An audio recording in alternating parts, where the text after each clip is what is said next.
Olá, boa tarde, boa noite, bom dia.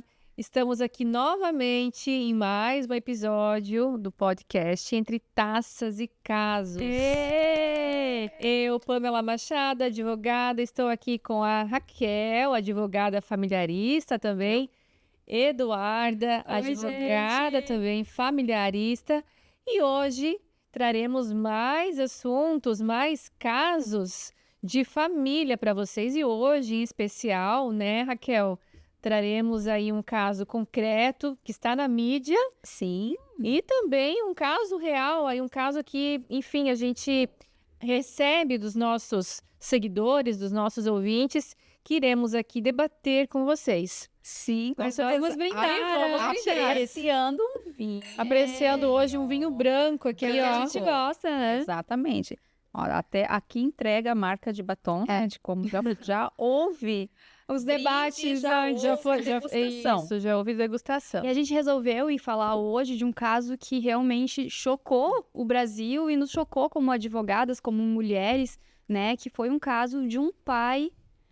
Acho que a gente pode falar o nome dele porque ele tá na mídia, né, Sim, gente? vamos falar. É Thiago, né? O nome dele. Thiago.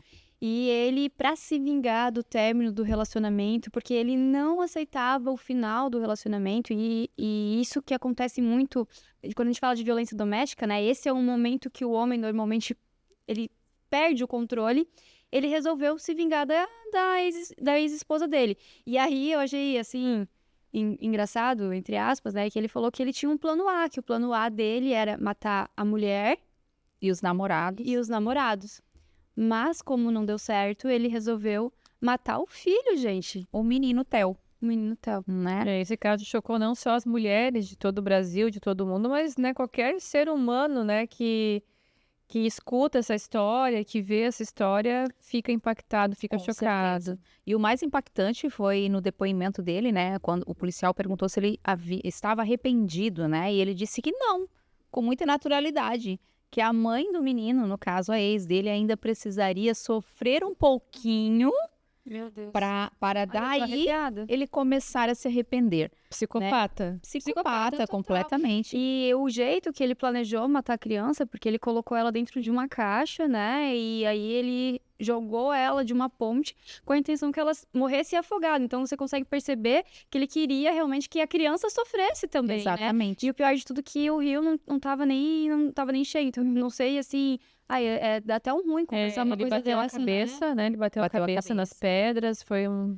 Foi Horrível, impactante. gente, E aí, horrível. quando a gente vê esse tipo de situação, né, de violência na mídia, porque, inclusive, a mídia retrata com bastante frequência, né, as violências, e assim, eu nem gosto de divulgar tanto, né, Não esse se tipo- deve, no né? meu perfil, Uhum. eu vejo muitos familiaristas aí postando, eu nem falando abordei sobre, isso eu não na minha abordo página tanto, também. porque, para não gerar tanto impacto, também nas pessoas, mas assim, às vezes a gente acha que isso não é real, né, que, nossa, isso não pode acontecer, é um caso ou Parece outro. caso de Gente, filme. Esse tipo de situação pode estar acontecendo do lado da nossa casa, pode estar acontecendo muito próximo de nós e a gente não ter a consciência disso.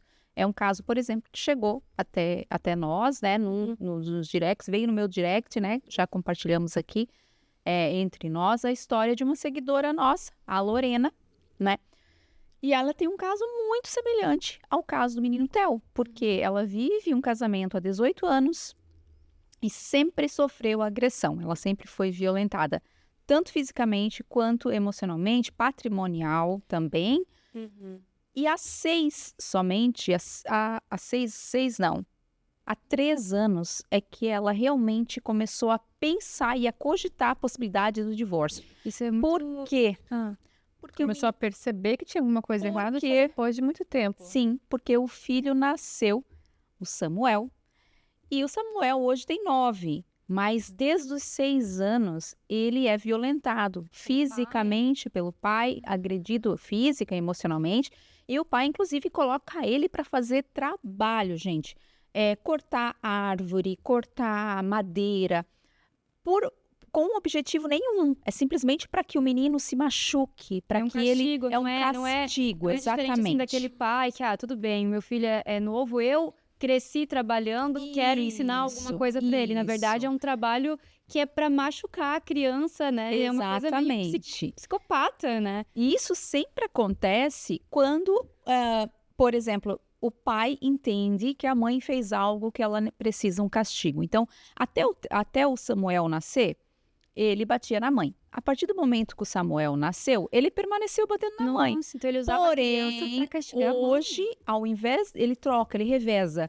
Quando ele não tá afim de bater na mãe, ele bate no Samuel para poder atingir a mãe, afetar a mãe. Então, e os vizinhos nunca denunciaram? Isso acontece entre quatro paredes. Houve uma denúncia uma vez que os vizinhos viram, né, presenciaram o Samuel cortando a árvore. Ele tinha 6 anos nessa época, cortando madeira e tal, e um vizinho denunciou. Então, há uma ocorrência no Conselho Tutelar já. Mas o que acontece? Esse caso, essa seguidora, né, nos colocou ali, que ela vivia numa situação de muito medo, né, ameaça, porque o que ele fazia para ela permanecer nesse casamento? Ele ameaçava tirar a vida do filho, e até hoje ele faz isso. Então, quando ela decidiu por procurar os seus direitos, por procurar uma advogada, ela realmente, para ela, foi libertador, né? Como se ela tivesse saído realmente de uma prisão. E aí ela foi, né, com o filho, sem saber até como é que ela voltaria para casa, porque o fato dela sair de casa já era um dos motivos para ser espancada, tanto ela quanto a criança. E aí, quando ela chegou lá no escritório de advogado, a advogada orientou ela, e no mesmo ato fizeram um boletim de ocorrência, medida protetiva e tudo mais. A questão é, ok, foi-se tomada todas as providências com a profissional, com uma familiarista ali, ela procurou uma profissional especializada, né, na área. E agora, né, a advogada vai entrar com um pedido de separação de corpos, porque ele não quer sair de casa. E eu acho que isso é um ponto, Raquel, que muitas mulheres que vivem violência têm medo, porque elas falam, tudo bem, eu vou denunciar, mas ele vai continuar em casa, então eu vou continuar morando com ele, né, não acontece nada. Então isso é muito interessante de você contar, porque nesses casos a gente pode pedir o afastamento de corpos, né, para que o homem saia de casa e essa mulher fique segura. E aí, com a medida protetiva, claro, a gente sabe que tem as suas falhas, mas a gente espera que seja cumprido, porque se ele descumprir a medida protetiva, ele pode, inclusive, ser preso. Sim, e aqui tem 2 situações bem graves e preocupantes, inclusive, para nós, como familiaristas, né? Então, quando ela me trouxe essa história, eu já pensei, será que a advogada teve essa precaução? O que seria? Primeiro, a guarda, a gente já sabe, né? Já desde 2023, a gente tem uma nova lei que diz que em casos de violência doméstica, a guarda compartilhada não deve ser aplicada, né? Hoje fala-se em regra, né, da guarda compartilhada, mas não se aplica em todos os casos, né? Em caso de violência doméstica, não. O entendimento majoritário é que não, é que a guarda deve ser unilateral. Exatamente. E esse é o primeiro ponto. Será que essa advogada se atentou realmente para essa situação e para esse pequeno detalhe que a guarda não pode ser compartilhada? Segundo ponto, muito preocupante, convivência. Como que esse pai, gente, que vai ter, né, medida protetiva, já tem, né, porque já foi feito. Medida protetiva, afastamento do lar. Isso tudo é uma medida contra a mãe, mas não é contra a criança, porque não foi feito contra a criança. Mas a gente nesse sabe caso que pode ser feito. Exatamente, nesse caso que há violência contra a criança também, essa medida protetiva ela deve se estender à criança. Isso chega no escritório às vezes de, tudo bem, a guarda vai ser compartilhada, mas eu não quero que o meu filho tenha contato com o pai. Tudo bem, vamos analisar com calma. Esse pai, ele agrediu a criança, ele tem alguma coisa contra a criança, porque é um direito da criança conviver com o pai, risco, né? Existe risco. Porque é um direito da criança conviver com o pai e do pai conviver com a criança. Mas, nesse caso da história, e assim como acontece com tantas outras Lorenas do Brasil, às vezes essa violência atinge muito forte a criança. E às vezes atinge de forma psicológica, né? Às vezes a criança não é agredida fisicamente, mas ela vê a mãe dela sendo agredida. Exato. Ela vê a mãe dela sendo humilhada, né? E isso afeta totalmente o psicológico da criança. E aí eu acho que a convivência tem que ser tomada algumas precauções. Né? Suspensa, talvez, e realizado um estudo social. Essa medida protetiva, na maioria dos casos, claro que não, né? Enfim, a gente não pode generalizar também, mas ela é aplicada em favor da mulher, né? Mas tem decisões de medida protetiva que ela se estende não só aos filhos, mas também aos familiares. Porque daí o que acontece? Aquela pessoa que agredia fisicamente, psicologicamente, fazia ameaças, para a mulher, contra a mulher, começa a fazer ameaças contra a mãe, contra a sogra, contra o tio. E daí ninguém tem paz, né? A família inteira não tem paz. Então, por isso que é bem importante ressaltar, na hora do pedido da medida protetiva, né?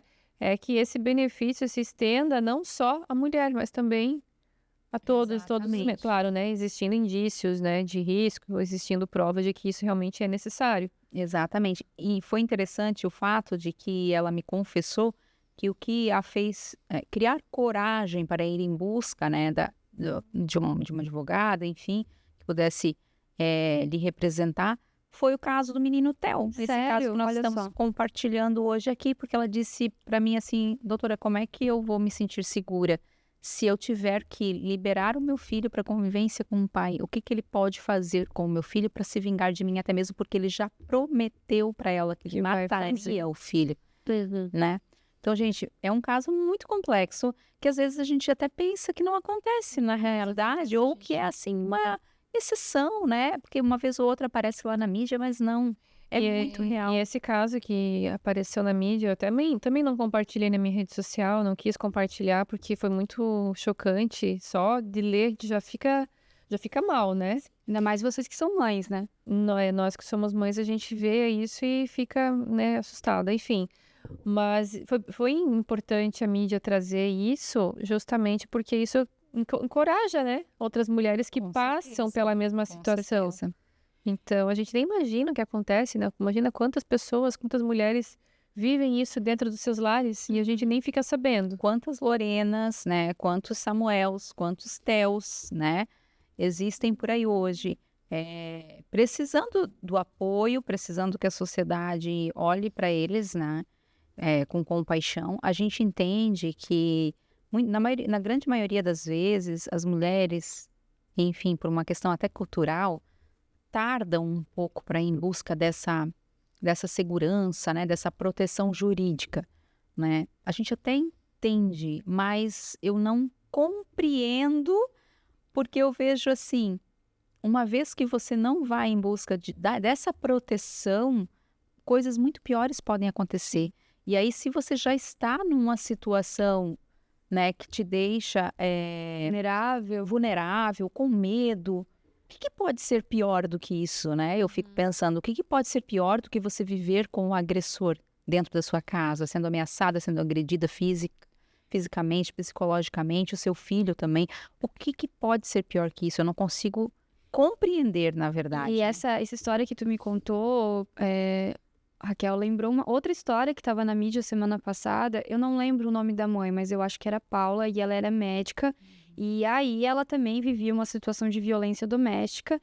E o que aconteceu com ela? Ela começou a denunciar. Ela resolveu fazer um relato. Eu acho que ela fez uma postagem nas redes sociais. E esse homem, esse ex-marido dela, pegou a postagem e falou que ela estava cometendo alienação parental, porque infelizmente a lei da alienação parental, ela acaba dando brechas para que denúncias de violência doméstica sejam usadas como alienação parental. Então ela está me denunciando. Impedimento da convivência Ela com está o me filho. denunciando, não, alienação parental. E aí essa mãe, que sofria violência doméstica, perdeu a guarda da filha e ela relatou aos prantos que antes mesmo dela ser intimada do processo, ela nem sabia que ele tinha aberto o processo. Na verdade, ela imaginava, mas Que ela foi não uma tinha certeza. liminar, né? Ele entrou, juntou as provas ali e o juiz, antes de ouvir ela, antes de ter um estudo social, antes de ter qualquer coisa, falou, não, pelas provas que estão aqui, realmente há um indício de alienação parental e vou fazer a modificação da guarda, imagina. E aí ela recebeu, no meio de uma tempestade, porque ela contou que estava chovendo, e ela recebeu o oficial de justiça que tirou a filhinha dela dos braços dela e ela tá Gente. impedida de ver a filha dela, só pode ver a filha dela finais de semanas alternados por 2 horas, se eu não me engano, na Bem presença de restrito. alguém que ele confie, Da confiança do pai da ainda. confiança do pai. E assim, isso é muito chocante, porque a gente sabe que a modificação de guarda é algo bem difícil no início do Essa é a processo. médica, né? Acho Essa é a que médica. ela não é Paula, acho que a Paula é aquela outra mãe. Que a gente vai comentar em outro Nós momento. vamos comentar depois em outro momento, em outro episódio. Depois eu vejo qual que é o nome Gente, dela. é alteração Sim, eu não da lembro guarda. também o nome dela, mas sim, ela é uma médica, é um caso bastante impactante também. da Paula, que nós vamos comentar depois, foi uma decisão também bem semelhante, né? Semelhante. E que foi derrubada agora pelo STJ, né? E a alteração da guarda em liminar é muito difícil. A gente sabe que, sim, existem processos que se consegue a alteração da guarda liminarmente. Liminarmente, só para quem está ouvindo entender, liminarmente é no início do processo, antes da citação do réu, antes de qualquer ato processual, a primeira coisa que o juiz analisa é o pedido de urgência, o pedido liminar, tutela de urgência, que a gente chama, né? Elaine é o nome dela. Então, é muito Elaine. difícil isso Elaine. acontecer no começo do processo, muito uma difícil, alteração gente. da guarda. Claro, tendo provas suficientes, sim, né? Sim, é possível. Mas se as provas não estão suficientes, são provas fracas, eu acho que, né, o judiciário, para modificar a guarda, tem que ter muita coragem, porque vai alterar toda a rotina da criança, e a criança não é um objeto, né? Como eu sempre falo, a criança não é uma coisa que foi jogada de lá para cá. O que me dá, às vezes, arrepio é que, assim, casos quando o pai denuncia mãe de alienação parental, porque não deixa ver, e a gente que trabalha com isso, a gente sabe que na grande maioria das vezes ele fala, ai, tem alienação parental porque não deixa ver, e tu vai conferir, esse cara, na verdade, não faz o mínimo para conviver com o filho. Não faz o mínimo, né? Mas a mãe é alienadora. Mas aí, quando tem casos em que a criança, por algum motivo, ela berra para ir com o pai, que ali tem algum indício de que alguma coisa está acontecendo, a suspensão de convivência não acontece de uma forma tão fácil. Então, é tranquilo. Tão tranquila. Então, a gente precisa passar por todo um estudo social. Pode ser que a criança não esteja em perigo, mas pode ser que ela esteja. Exatamente. E aí, de vez de acelerar esse processo para entender o que está acontecendo, então tudo bem, vamos fazer não vamos tirar a convivência, mas vamos fazer então, como aconteceu no caso da Elaine, com alguém de confiança da mãe. Não acontece, né? Demora para acontecer. E eu acho que as redes sociais, assim, elas são incríveis, porque elas fazem com que muitas mães e muitos pais tenham diversos conhecimento de coisas que antes elas não saberiam. Mas ao mesmo tempo, traz uma sensação de que tudo dá certo. Ah, porque a advogada postou que isso aqui aconteceu assim, a vizinha postou que aconteceu. Gente, não é assim. Cada caso é um caso, Exatamente. né? E cada situação tem que ser analisada de forma individual. Para tudo há meios, né, jurídicos, mas nem sempre é assim tão simples, né? Na grande maioria das vezes não é simples, né? E por isso a importância de você, quando for escolher o seu profissional que vai te representar, ser o profissional especialista naquela área. Né? Então tem pessoas que vão lá, querem tratar, guarda do filho, querem tratar lá com o cara que é especialista em empresarial. Ou o cara que ele sabe de guarda do que é filho. generalista também. A gente tem muitos advogados muito certo, só que quando a gente fala de situações assim tão delicadas, é essencial que tenha um advogado. Todas as questões familiares são delicadas, Até né? mesmo porque a lei como um todo, ela se altera com muita frequência, né? Ela modifica, não a lei, mas os entendimentos. Então, os julgados, as jurisprudências, há regimentos que são, né, quase que diariamente sendo apresentados aí para nós, e a gente tem que estar atrás, indo em busca. Gente, quem faz tudo não tem como Não estudar consegue. tudo. Por isso que advogado nunca para de estudar. Por isso que a gente tem que estudar. Essa né? vida não é fácil, né? Gente, mas acho que foi muito boa essa nossa conversa, essa nossa troca aqui, né, dessas histórias, uma história real, né, que nós trouxemos aqui da nossa seguidora, que está diretamente relacionada à história também real do Theo, né, para nós refletirmos um pouquinho. Será que não tem uma história muito semelhante também aí na tua rua, perto da tua casa? Né? E a gente deixa aquele recado, né? Você que vive violência doméstica, a gente sabe que existe um ciclo da violência que é difícil, só que a violência... Olha só, gente, a gente tem a história do menino do Theo, então, assim, não se cale, denuncie, diz que 180, né? Busque uma rede de apoio, busque uma advogada da sua confiança. Faça boletim de ocorrência. Silêncio mata. O silêncio mata e eu lamento informar, mata muito no Brasil. Mata muito. Se tem medo, procura quem possa te ajudar, te auxiliar, que é uma advogada especialista, que é quem vai estar com você. Isso, para pedir o afastamento do lar e fazer todas as medidas necessárias para preservar a sua vida, a vida do seu filho e seguir em frente, né? É isso aí. Meninas, obrigada. Obrigada. Um brinde então pelo nosso episódio. Um brinde pelo nosso episódio. E aguardamos vocês até o próximo. Até o próximo Entre Taças e Casos.